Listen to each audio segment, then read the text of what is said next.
वैज्ञानिक एक रोग के ऊपर कंट्रोल करने की चेष्टा करते हैं, इतने दूसरा चार हो जाता है। पहले अक्षय रोग था, उस पर कंट्रोल किया तो कैंसर हो गया। कैंसर का भी 10-2% को सहारा मिला तो आगे से एड्स शुरू होगी। और तेरा गजब, एक तो एक आगे नई बीमारियां, किसी का कोड लग गया, किसी का किसी प्रकार की तकलीफ, किसी का बेटा मर गया, किसी का पूरा परिवार नष्ट हो गया।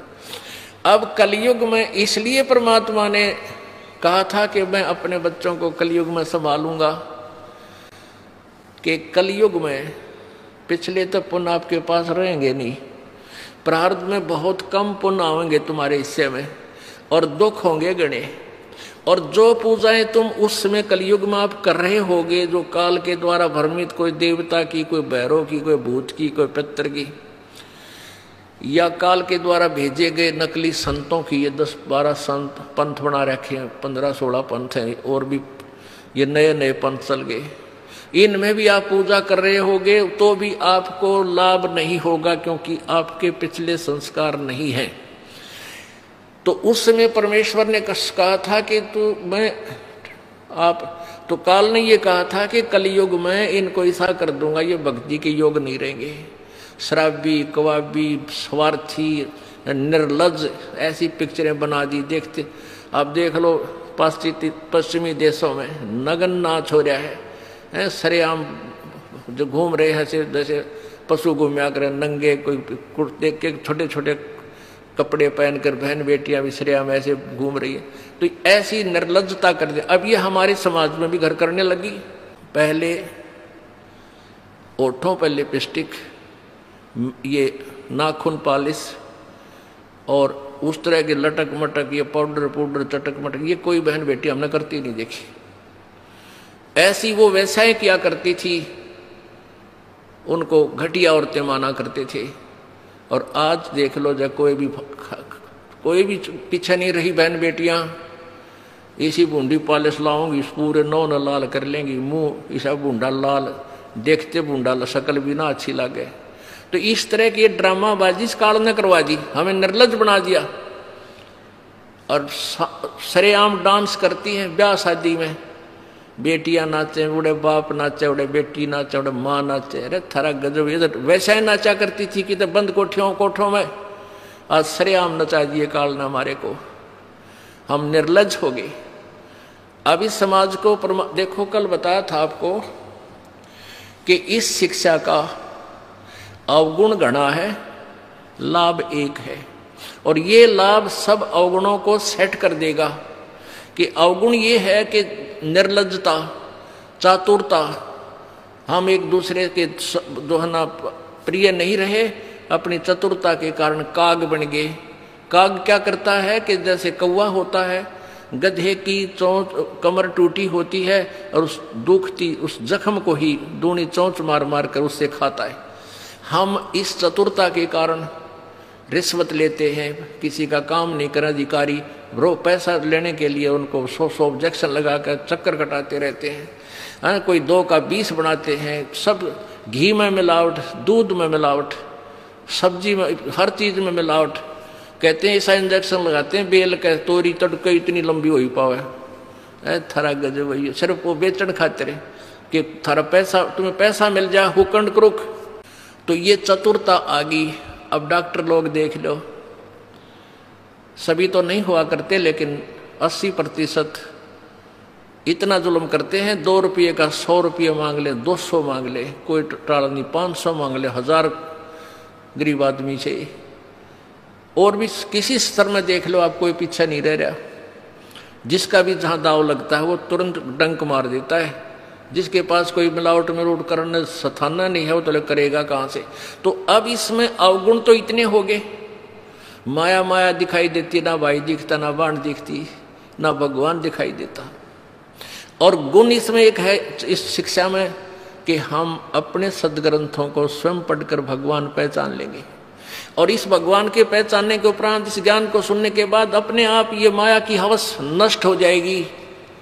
क्योंकि हमें पता चल जाएगा कि हमारे 2 नंबर के काम करने से धन नहीं जुड़ सकता, पैसा नहीं रह सकता, क्योंकि हमारे भाग्य में नहीं है, और भाग्य से ज्यादा ले लिया तो ना जाने किस प्रकार जाएगा। एक भक्त ने बताया कि मेरा इकलौता पुत्र बीमार हो गया और मैं उसके ट्रीटमेंट के लिए पहले तो किसी ने बताया इस पर छाया है, इस पर प्रेत है, जंतर मंत्र करने वालों के पास लौटा 20-30 हज़ार रुपये वहाँ लगाए। फिर डॉक्टर लोकल हॉस्पिटलों में दिखाया, वहाँ काफ़ी पैसे लगे। फिर बताया इसके दोनों किडनी फेल होगी, all India medical institute Delhi गया, वहाँ किसी से रिश्तेदार से ले लवा के वो गुर्दा पैसे वैसे दे के कहते उसके 3 लाख रुपए लड़के के लगे, दोनों किडनी चेंज कराई।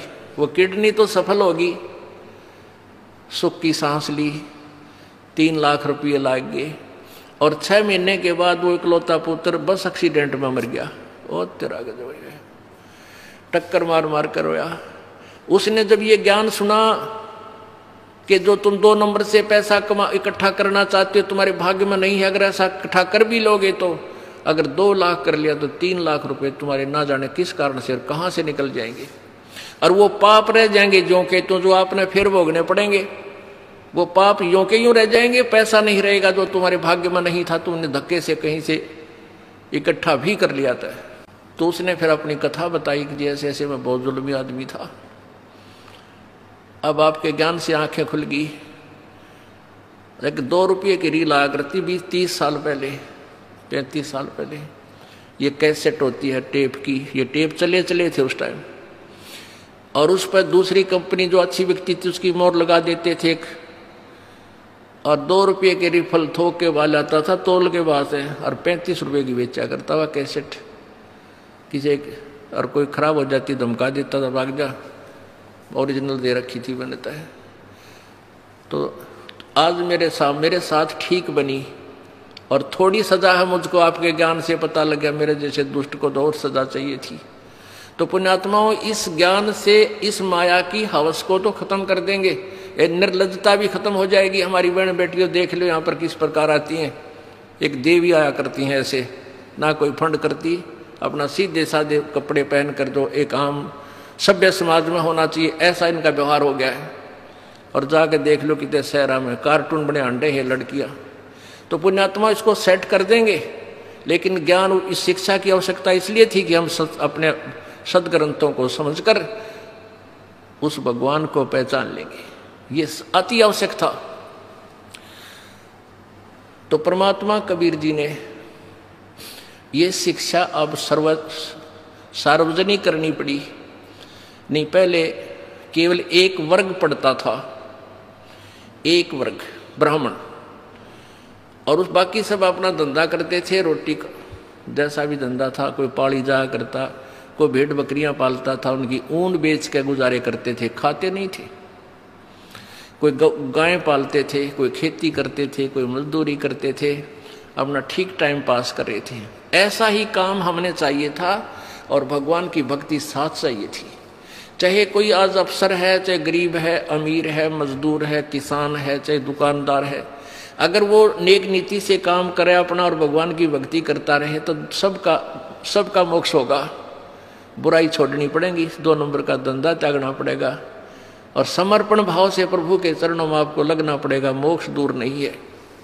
अब आपका सौभाग्य है कि परमात्मा ने अब ये समय सिलेक्ट कर रखा है, पूर्व निर्धारित था कि कलयुग में जब बिचली पीढ़ी आवेगी तब इन अंशों को मैं पार करूंगा।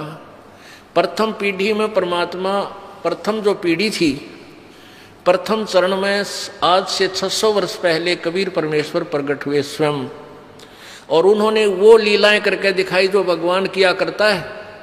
जैसी लीलाएं कबीर परमेश्वर ने की, आज हमारे वेद बताते हैं कि वो परमात्मा ऐसे आता है, छोटा सा शिशु रूप धारण करके आता है, फिर उसकी परवरिश कुंवारी गांव से होती है, वो बड़ा होकर के फिर अपना ज्ञान प्रचार करता है, उसको लोग कवि कहने लग जाते हैं, वो एक सुप्रसिद्ध कवि की उपाधि प्राप्त करता है, लेकिन वो परमात्मा होता है, और वो ऊपर तीसरे धाम में रहता है, सतलोक में रहता है, और वहां से चल कर आता है, गति करके आता है, अपनी प्यारी आत्माओं, श्रेष्ठ आत्माओं को मिलता है।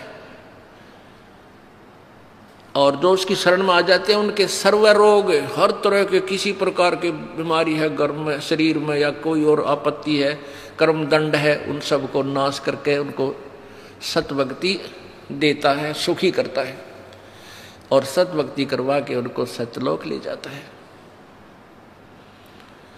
वो था पहला चरण। तो उस समय परमात्मा ने आकर अपनी अमृत वाणी में, सूक्ष्म वेद में, कबीर वाणी में, सच्चिदानंद घन की वाणी में ये सारी सृष्टि रचना, ब्रह्मा विष्णु महेश की उत्पत्ति, ब्रह्म की उत्पत्ति, अक्षर पुरुष की उत्पत्ति और सतभक्ति कैसे करनी चाहिए, कौन है वो परमात्मा जो पाप नाश कर सकता है, ये अपनी महिमा आप ही आकर बताई। आपने कल वेद में पढ़ा कि वो परमात्मा कबीर देव अपने द्वारा रची हुई सृष्टि और सभी देवी देवताओं के जन्म आपकर स्वयं ही बताता है, स्वयं ही ठीक ठीक विस्तार से बताता है और दूसरा कोई नहीं जान सकता उसकी द्वारा रची हुई सृष्टि को। जब परमात्मा 600 वर्ष पहले आए थे, सन 1398 में आके काशी शहर के एक लहर तारा तालाब में कमल के फूल पर एक शिशु का रूप धारण किया था। वहाँ से नीरू नीमा नाम के 2 मुसलमान जो लाए थे दंपति, वो उठा ले गए थे प्रभु को। वहाँ लीलावत परमात्मा जब बड़े हुए, जब 25 दिन के हो गए तो उन्होंने कुछ भी आहार नहीं किया था, तो उसमें कुंवारी गाय का दूध परमात्मा ने अपनी ही लीला से एक कुंवारी गाय मंगवाई थी, भगवान शंकर जी को भी प्रेरित करके वहाँ भेज दिया था। ये अलग कहानी है, फिर बताएंगे। तो कहने का भाव यह है कि जब कलियुग में परमात्मा आए, प्रथम चरण में धर्मदास नाम के एक सेठ बांधवगढ़ के रहने वाले बहुत बड़े धनी व्यक्ति थे, वो मिले। वो ब्रह्मा विष्णु महेश के पुजारी थे। जैसे हिंदू धर्म में जन्म होने के कारण हम सभी वैसी ही पूजाएं किया करते थे, इन्हीं भगवानों को सर्वेश्वर मानते थे, पूजा के योग मानते थे। तो जब धर्मदास जी को परमात्मा ने ये ज्ञान कराया, धर्मदास जी ने भी एक हिंदू धर्म की रीति से एक रूपदास नाम के गुरु बना रखे थे। उस रूपदास जी ने जैसा भी उनको ज्ञान फीड कर रखा था वो सारा वो जानते थे। गीता जी का पाठ करते थे, पुराणों को भी एक श्रोधार्य मानते थे। तो परमात्मा कबीर जी ने धर्मदास जी को सभी ग्रंथों में बताया कि इसमें ऐसा लिखा है, इसमें ऐसा लिखा है। अब धर्मदास जी पढ़े हुए थे, उसने देखा सारे सदग्रंथों में ऐसा लिखा है, गुरु जी जो बता रहे हैं सत्य है, लेकिन धर्मदास जी की बात को कोई मानने को तैयार नहीं था। धर्मदास जी ने कहा, प्रभु आपने जो ज्ञान दिया ये मेरे हृदय में समा चुका है और इस ज्ञान को कोई भी सुनने को तैयार नहीं है। रिश्तेदार से कहता हूँ वो भी उल्टा होता है, तो मुसलमान बन गया है, तो देवताओं के बारे में गलत बोलता है, तेरी जीभ कट जाएगी, तेरा नाश हो जाएगा, अब मेरा पीछे पड़ लेते हैं। तो परमात्मा बोले, धर्मदास तो 1,00,000 दुहाई, ये सार ज्ञान की तबार ना जाई। ये जो ज्ञान इब्बा मत बताइए किसी ने, धर्मदास तो 1,00,000 दुहाई, ये ज्ञान अभी ना बताना कि ब्रह्मा विष्णु महेश के माता पिता है, उस वहाँ लिखा है और वहाँ लिखा है, अभी रुक जा, तेरे को बता रहा हूँ मैं। नहीं तो ये नकली संत, ये नकली ऋषि, मैं ऋषि आगे ये डोल पीटते पाओगे। और सत्य कलयुग के अंदर इस काल से मेरा वचन है कि पिछली पीढ़ी में इनको मैं ये सारा खजाना दे दूंगा अपने बच्चा तक, और ये सारे नकली संत फेल होंगे उस समय जा करके जो गीता और वेदों और पुराणों के आड़ में रोटी खा रहे हैं। तो तब मेरे बच्चे मुझे पहचान लेंगे। अब तो इसका जिक्र मत करना कहते हैं। धर्मदास तो 1,00,000 दुहाई। पुण्यात्माओं, इतना बढ़िया ज्ञान मिले पाछे के डट्या जा आदमी, उसने बता दो, उसने बता दो, कसूती ललक उठा। इब आप हो, आपको जब ज्ञान हो जाता है, अपना मोक्ष तो आप भूल जाते हो, मेरा तो मोक्ष होगा ही होगा, फिर भाई को, बहन को, रिश्तेदार को, सबको सुनाने की चेष्टा करते हो, ऐसी उमंग भर जाती है, ऐसी प्रेरणा होती है, स्वाभाविक है और यह होनी भी चाहिए। लेकिन धर्मदास को परमात्मा ने रोक दिया था कि तू बस जिक्र मत करना। धर्मदास तो 1,00,000 दुहाई, ये सार ज्ञान, मूल ज्ञान की तबार न जाई। मूल ज्ञान बाहर जो पढ़ी या बिचली पीढ़ी हंस नहीं तरही, और मूल ज्ञान को जब तक छुपाई तब तक छुपाई जब तक ये 12 पंथ ना मिट जाए। अब ये सारे पंथ खत्म हो लिए, कंडम हो लिए। इन सभी पंथों की आज तक जितने भी पंथ थे, सबके द्वारा लिखी हुई अनुभव की पुस्तकों को इस दास ने पढ़ा, और वेदों के ज्ञाता समझे जाते थे उनके अनुभव की पुस्तकों को देखा, सब यूजलेस पाई। उनकी सीडी बना दी, उनके फोटोकॉपी बना दी, ऐसे प्रोजेक्टर में दिखा दिखा के पूरे समाज में भेज दी कि ये बताते थे। अब ये कह नहीं सकते कि हम ऐसा ज्ञान नहीं देते थे, क्योंकि उन्हीं की पुस्तक उन्हीं के द्वारा पढ़ दास ने बोलकर सुनाकर सबके सामने रख दी। अब ये सूख जाएंगे, खत्म हो जाएंगे, खत्म हो गए ये समझो, क्योंकि बुद्धिमान समाज है, इस ज्ञान को समझकर तुरंत समझ जाता है कि उन संत के पास कोई ज्ञान नहीं है। अब ये सभी पंथ नष्ट हो जाएंगे। कैसे होंगे? धीरे धीरे, थोड़ा समय लगता है, लेकिन हो जाएंगे। जैसे पहले हम छोटे छोटे थे, वर्षा के दिनों में कहीं खेतों में, किसान के घर जन्म था इस दास का, तो खेतों में जैसे किसी ने आम खाया और फेंक दी गुठली, वो वर्षा ऋतु में फिर वो उग आते थे, वो कहीं किले के बीच में, कहीं कहीं पर ऐसे छोटे छोटे पौधे उगाते थे।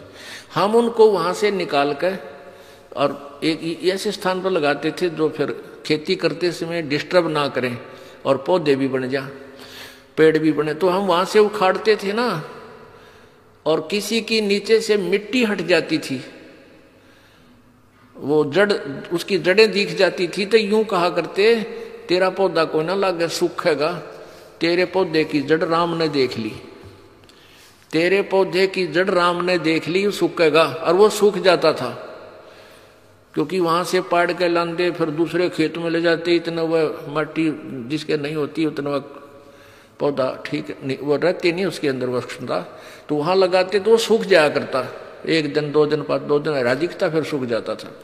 तो अब इन सभी पंथों की जड़ राम को दिखा दी, परमात्मा को ने, इस दास ने इनकी जड़ दिखा दी समाज को कि इनके पास ये धन था, तुमने मूर्ख बना रहे थे, ना कोई भक्ति का पता, ना ज्ञान का पता, ना कोई इनके पास मंत्र सही, ये आपको काल के जाल में फंसाएंगे। तो अब ये परमात्मा ने कहा था कि धर्मदास तो 1,00,000 दुहाई, ये सार ज्ञान, ये मूल ज्ञान की तबार ना जाई। और फिर ये कहा था कि मैंने तेरे को ये सारे मंत्र दे दिए, ये तीनों मंत्र दे दिए थे धर्मदास जी को परमात्मा ने, ओम, तत् और सत। तत् भी सांकेतिक है और सत भी सांकेतिक है। अब परमात्मा ने कहा था कि ठीक है, इस ओम और तत् जो दूसरा मंत्र है ये तो तू डिक्लेयर कर भी सकता है, लेकिन सार शब्द जो तीसरा मंत्र है, जो सत शब्द है, जो सत तीसरा नाम है, उसके विषय में तू जिक्र मत करिए, किसी को मत बताना। धर्मदास तो 1,00,000 दुहाई, ये सार शब्द की तबार न जाई, सार शब्द बार जो पढ़ी, बिचली पीढ़ी हंस नहीं तरी। अब आज तक इस पूरी पृथ्वी पर ये 2 मंत्र का जाप तो सार्वजनिक पहले भी हो चुका था इस गरीबदास पंथ में। कबीर जी ने भी अपनी वाणी में लिखा है, ओम और दूसरा मंत्र जो तत् है, ये दोनों मिलकर सतनाम बनता है। लेकिन इसको ना कबीरपंथी समझ सके, ना गरीबदास जी वाले समझ सके ये मंत्र क्या है, और के में मंत्र देते रहे, और वो क्लियर लिखा हुआ है, लेकिन सार शब्द फिर भी गुप्त रखा है। धर्मदास तो 1,00,000 दुहाई, ये सार शब्द की दबार न जाही, इस सार शब्द के बारे में केवल इस दास को अधिकार है आपको देने का, इससे पहले किसी को अधिकार नहीं था। और अब ये सारे आपको सब मंत्र मिलेंगे, आपका मोक्ष होगा।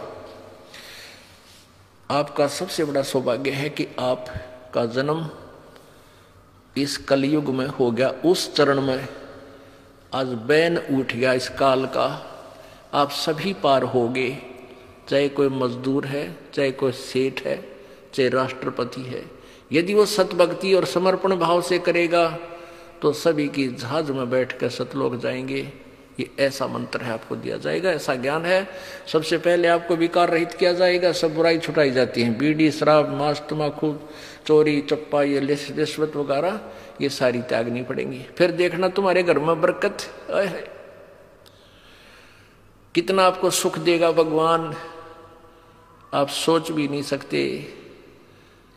और आप ये सोचा करोगे सचमुच परमात्मा सुना करते ऐसा सुख देता है, आपके घरों में डेली होया करेंगे। जैसे कल आपने देखा, कल आपने सुना उस गरीब परिवार की कहानी कि मेरा छोटे से का बाप मर गया था, और पिताजी की मृत्यु हुई तो लोन ले रखा था बैंक से, वो लोन भर नहीं सका, हमारी बहुत खस्ता हालत थी। और माता अकेली रहेगी, कुमार वाली मजदूरी करे, और लोन आ गया कई हज़ार रुपये रोजाना। महीने 2 महीने में बैंक से वो लेटर आ जाए तुम्हारा इतना लोन है भर दो। तो उनकी माता गई थी वहाँ पर बैंक में कि भी ये तुम्हें पर्ची भेजी है, इसका सारा तो मैं नहीं भर पाऊंगी, और जो ब्याज रहित अगर लेना चाहो तो मैं दे सकती हूँ। इस तरह कोई सोच कर गई थी वह, कोई क्लियर करो उनका। तो कलर कहने लगा तुम्हारा बैंक में कोई लोन शेष नहीं है, तुमने सारा भर रखा है। वो उसके साथ शरोरी है कि तू ढंग से नहीं देखता है, तुम कल न फिर मेरे हमारे पर और दुगना तिगना बना के भेज दोगी, तो ढंग से बता मेरे को। उनकी दोनों की लड़ाई, ऊंचे ऊंचे बोलने लगे। बैंक मैनेजर आ गया, कहने लगा बहन क्या झगड़ा है तुम्हारा? बोला जी मेरा हमारे यहाँ चिट्ठी भेज रखी तुमने हैं, और ये हमारे ऊपर लोन है, यूँ नो क्या लोन तुम्हारे पास है नहीं, तुम फिर इसका दुगना बना के भेजोगे, हम थोड़ा थोड़ा देना शुरू करें जैसा हमारी गुंजाइश है, कुछ करें इसका तो बताओ, मुझे क्लियर बताओ। बैंक मैनेजर ने बोला जा बहन जी मैं देखूंगा, मैं खुद चेक करूंगा। उसने खुद चेक किया, कंप्यूटर में देखा, कंप्यूटर में देखा तो कहने लगा तुम्हारा सारा लोन क्लियर है। वह फिर शर होगी न, बोली तुम मत बकाओ मेरे को, ये तुमने चिट्ठी भेज रखी। वह चिट्ठी उसने दी पाड़ और लिख कर दे दिया कि तुम्हारा कोई लोन नहीं है, मोहर मार दी। बोलो सतगुरुदेव की। अब परमात्मा ने कैसी रजा करी, उनके अकाउंट तो लोन ने खत्म कर दिया, उनके अकाउंट में नहीं रहा, नहीं तो वो उनका ऊपर पड़ा कलर का बेचारा गए, मान लिया वो लिख के भी दे देते थे, तो उनके उस खाचा में सारा खत्म कर दिया। और परमात्मा ने के लागे देरी, वो घर भर दे परमात्मा आपका पैसे से, ये सत्कर मान लेना। ऐसे भक्त हमारे को बताते हैं जी मेरे एक बार 5,000 रुपये बढ़ गए, इतने पैसे धरे थे 3 बार गिन के गरीब आदमी, और 5,000 रुपये बड़े पाए। तो पुण्यात्माओं विश्वास रखना मालिक पे, 2 नंबर के धंधे करके दूने पाप कमाओगे और अंत में पापों की गाड़ी पर ले जाओगे। यहाँ परमात्मा आपके आने वाली आपत्तियां, जैसे आपके ऊपर कोई पाप कर्म के कारण कोई दंड आना, उसको भी खत्म करेगा। तो इसलिए परमात्मा बताते हैं, अपनी महिमा आप बताते हैं, आजा बंदे शरण राम की फिर पाछे पछतावेगा। भाई आजा बंदे शरण राम की फिर पाछे पछतावेगा। इसलिए परमात्मा कह रहे आ जाओ तुम अब भी मेरी शरण में। जैसे गीता जी अध्याय नंबर 18 के, गीता जी अध्याय नंबर 18 के श्लोक नंबर 62 में गीता ज्ञान दाता कहता है कि अर्जुन तू सर्वभाव से उस परमेश्वर की शरण में जा, उसकी कृपा से ही तू परम शांति और शाश्वत स्थान यानी सत्यलोक को प्राप्त होगा। परम शांति कि वहां जाकर तुझे परम शांति होगी, वहां कोई कष्ट नहीं उस सतलोक में। वो कैसा है वो सतलोक? भाई शंखों लहर मेहर की उपजे कहर नहीं जा कोई, दास गरीब अचल अविनाशी सुख का सागर सोई। उस सतलोक के अंदर कोई दुख नहीं, किसी प्रकार का कोई कष्ट नहीं, बुढ़ापा नहीं। इस जीव के लिए सबसे बड़ा दुश्मन है बुढ़ापा। मृत्यु भी देखी जा, चल हो जाए तो एक दिन कट जा टंटा। ये बुढ़ापा है ना, ये रुआ ले से इस प्राणी को। और इस कलयुग में तो और ज्यादा ना बालक अच्छे रह रहे, ना कोई ऐसी पुत्र वधुओं को ज्ञान रहा, बेटियों को जो थोड़ी बहुत दया धर्म भी वो खत्म होती जा रही है। तो इस प्रकार ये बुढ़ापा, इस समय का बुढ़ापा सबसे बड़ा कहर होगा आपके लिए। पहले तो लाज शर्म करा करते, कोई पड़ोसी कह देता, रिश्तेदार ते भी नो डरा करते, भी कुछ आकर टोक देगा, बूढ़े सेवा ना करते। इब तेनो कह तू ले जा, तने घना अच्छा लग गया तो कर ले सेवा इसकी। तो इतने निर्लज हो गए हम। तो अब हमने भगवान की घनी जरूरत है। और सही भक्ति करेंगे तो बुढ़ापा आपका ऐसा कट जाएगा ना, बेरा भी ना पटन दे भगवान। 100 तो दर्दा तो दूर करेगा, कोई आपत्ति आओगी हल्की सी करके टाल देगा आपको। आखिरी सांस तक आपका हाथ पैर चलते रहेंगे, आपको स्वस्थ रखेगा।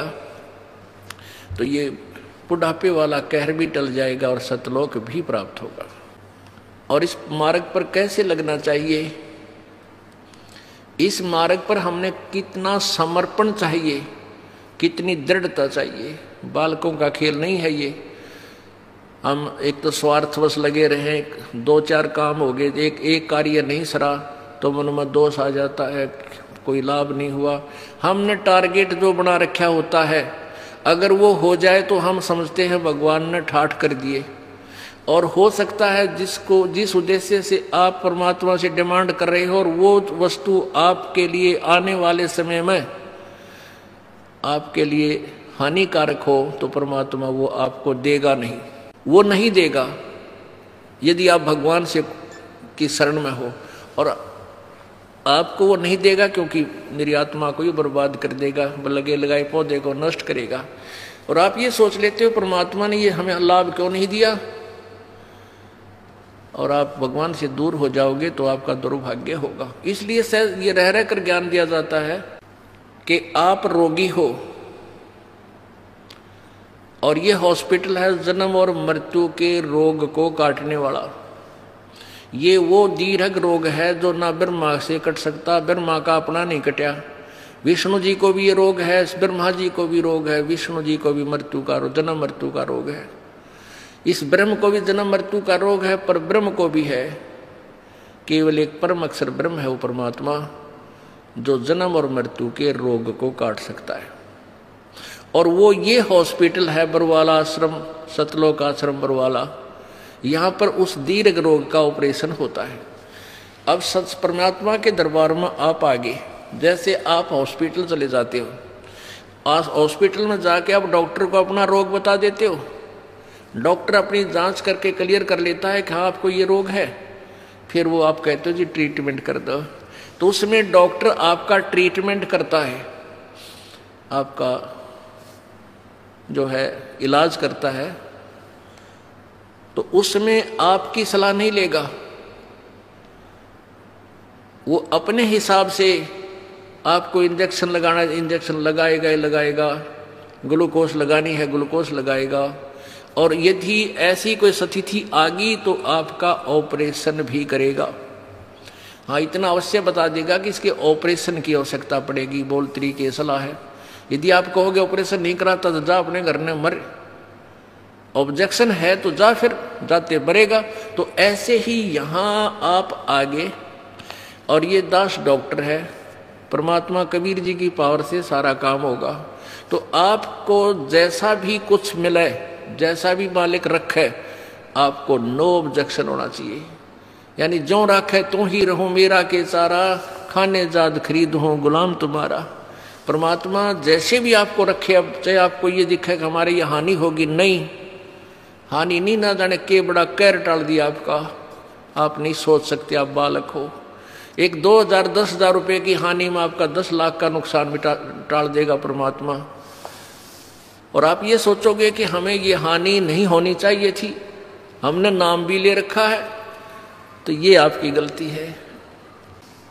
पुण्यात्माओं, परमात्मा कबीर देव जो है ये हमारे पाप कर्मों का नाश कर देता है। अब जैसे आप सोचते हो कि भी हमें ये हानि नहीं होनी चाहिए थी, हमें ये नहीं होना चाहिए था, तो फिर आप इस भक्ति का लाभ प्राप्त नहीं कर सकते। जैसे आप यहाँ आए हो, आपको 1 2 3 लाभ तो परमात्मा कबीर जी अपने कोटे मत देगा, ऐसा लाभ देगा आप सोच भी नहीं सकते कि मुझे ऐसा सुख हो गया भगवान हे परमात्मा। अब यहाँ जो भाई बहन आते हैं, जो 2 वर्ष 3 वर्ष के लग रहे हैं, 4 वर्ष के 5 वर्ष हो गए, वो शुरू में आते हैं, जो तो ये कह दिए हमारा ये नुकसान हो गया, ये लाभ नहीं होता, ये बीमारी होगी, ऐसा नहीं होता। 2 वर्ष के बाद जो सच्चे दिल तो लगते हैं, नाम खंड नहीं करते, 2 वर्ष के बाद उनके पास जुबान नहीं रहती, हमके मांगा भगवान तो बिना मांगे देने लग जाता है, इतना सुख दे देगा आपको। अब वो जो नए नए आते हो तो अपने दुख बताते हैं, और उनको क्योंकि आपके पिछले पुण्य नहीं थे, बैटरी चार्ज नहीं थी, तभी तो आपको दुख हुआ, आपके प्रारब्ध में वो पाप थे। अब परमात्मा ने आते ही वो पाप काट के आपके सुख लिख दिए, तो अपने कोटे से आपको दिया। फिर आपको कहा जाता है कि बेटा, बच्चा बेटी, अब तू भक्ति करके अब अपनी कमाई स्वयं कर। एक दो सुख तो इसलिए दिया जाता है कि ये पहचान ले कि भगवान है यहाँ पर, और फिर आपने स्वयं अपनी मजदूरी करनी पड़ेगी, तभी तुम सेठ होगे। तो यहाँ आते हो, जैसे कोई भक्त आता है, पहले तो आप सच्चे दिल से शुरू में लगते नहीं। यदि आप शुरू से समर्पण कर दो और छोड़ दो सब पूजाओं को, देखना आपके ऊपर 1 वर्ष के अंदर वारे न्यारे कर देगा भगवान, लेकिन नहीं कर पाते। उसके लिए काल ने हमें कैसे बांध रखा है, जैसे एक परिवार में एक आदमी नाम ले लिया एक व्यक्ति ने, और 5 व्यक्ति अनुपासना करने वाले, तो आपके नियम को वो खंड करवा देते हैं, और फिर आपको हानि होनी बराबर रह जाती है, वो लाभ पूरा नहीं मिलता। फिर आपको समझाया जाता है, दृढ़ किया जाता है कि ये पूजाएं मत कर, अनुपासना नहीं करनी है। परमात्मा कबीर जी कहते हैं, 100 वर्ष तक सतगुरु पूजा, एक दिन अनुपासी, वो अपराधी आत्मा फिर पड़े काल की फांसी। 100 वर्ष आपने साधना कर रखी है, परमात्मा की साधना, सत्य साधना, एक दिन अनुपासना कर ली, अन्य देवी देवता क्रियाक्रम कर दिया, तो तेरा सारा नष्ट हो जाएगा। वो अपराधी आत्मा फिर पड़े काल की फांसी, यानी वो पिछला किया हुआ नष्ट नहीं होगा, लेकिन काल के जाल में फंस गया, नाम टूट गया, और काल फिर तेरे पिछले पुण्य के आधार पर तुझे नचाएगा, स्वर्ग में देवता बना देगा, ब्रह्मा विष्णु महेश बना देगा, पदवी दे देगा, फिर आपकी मलाई जो बैटरी डिस्चार्ज हो जाएगी, फिर गधे की योनि दे देगा, यानी काल की फांसी में फिर रह गया। तो ये साधनाएं आपने जो हम बताते हैं, शुरू में ही प्रारंभ से ही दृढ़ निश्चय करके आओ, और सब आप अनुपासना को और सब मर्यादा जो आप हमारे नियम को भंग करती हैं, इनको तुरंत त्याग दो, और फिर देखना।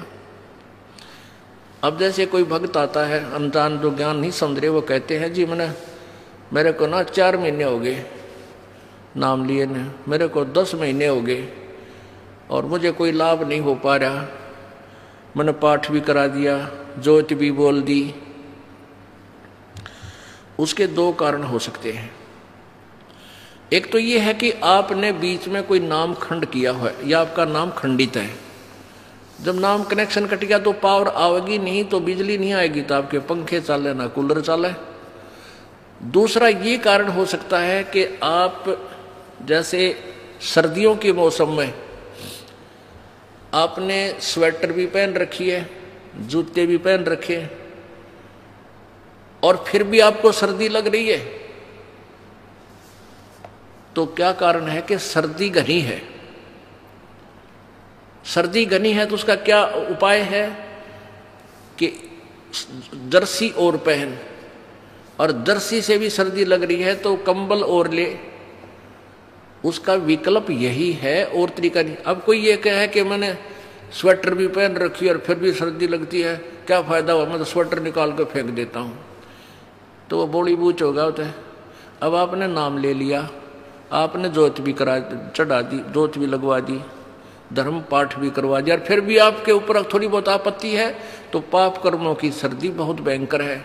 यदि देखो आपने कंबल ओढ़ लिया, कंबल ओढ़े हुए और फिर भी सर्दी लग रही है, तो क्या उस कंबल को फेंक देने से सर्दी खत्म हो जाएगी? नमूनिया होगा।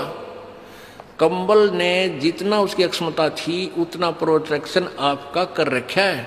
अगर यू कंबल भी ना होता इतनी सर्दी में तो नमूनिया हो जाता आपको।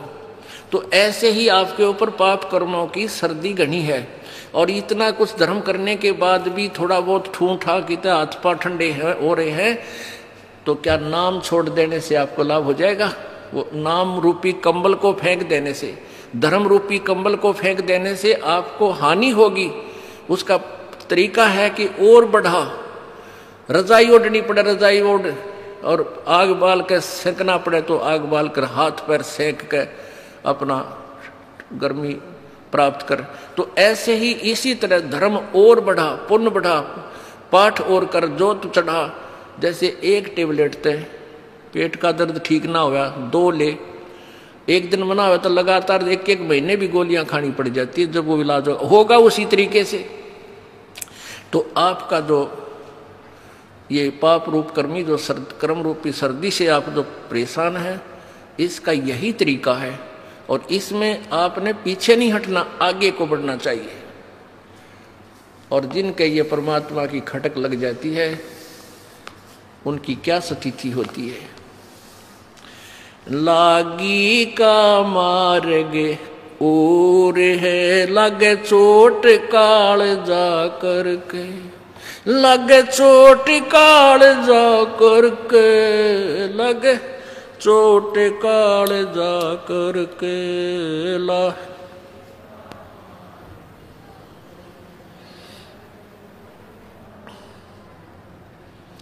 बन बीच भरतरी